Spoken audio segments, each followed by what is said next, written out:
This week I watched 8 movies starting with the letter J, and here's what I thought of all of them. If you're new to this series, I am taking a different letter of the alphabet each week and watching movies that fall under that letter, typically recommendations by you all. This is one, to expand my movie horizons, but also to get better about logging my movies on Letterboxd. I just want to be completely honest with all that usually when you give me a recommendation, I don't look further into it, so I'm just going in completely trusting you on all recommendations. First movie that I hadn't seen before that I watched this week was James and the Giant Peach.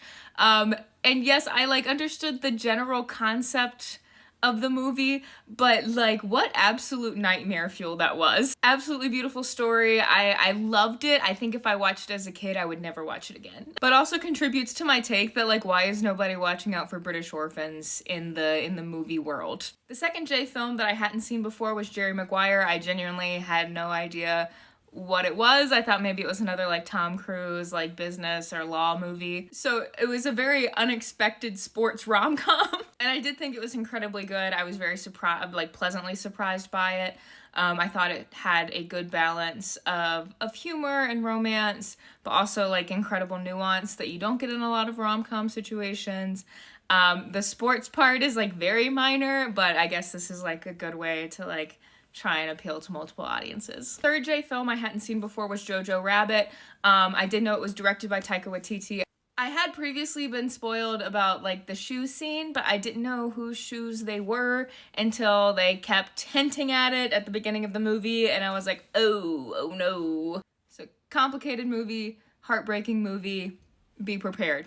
A movie that I was very excited to watch again and that I honestly watch often, so it could have counted any of these weeks, was Jurassic Park. I personally don't think this movie ever gets old. It could easily be rotated into my top 4 on Letterboxd at any point. I just think it's incredible. I think the suspense is there, the plot line's there. Love the actors. Everything about it to me is just beautiful. So thank you for the excuse to watch it again. The reason there are so many movies on this list is that I did an entire rewatch of the 4 Jaws movies. I actually watched the original Jaws twice. I watched it just on streaming, but then also got to watch it in 3D because of the 50th anniversary. And that was just an entirely new experience of watching it. I felt like I was actually in Amity Island and on the boat and in the water. And it was so that was the most scared I have ever felt watching Jaws. This is also one of those movies that I think is a perfect movie. Could easily go into my top 4 as well. Just so good. So good. So good. I'm also a big defender of Jaws 2. Yes, it is playing off a lot of the success of the first Jaws movie. It doesn't hit as hard. But I think the pace is a lot faster, so if you're with someone who's hard to keep the attention of, I think Jaws 2 is a pretty good one. As I said in my review, I think the dark room scene is magic. 3 is where I think it starts to get hard to defend, but I mean, I talked to my parents about this a lot. They were like, it was different when you watched it in actual 3D, so I'd like to, if Jaws 3D ever comes out in 3D, I'd like to give it another chance. And I do appreciate the before its time anti-SeaWorld agenda. The 4th one, I will hate watch it. That's where I am. Oh gosh. Anyway, the entire time I'm just what is this? How dare you?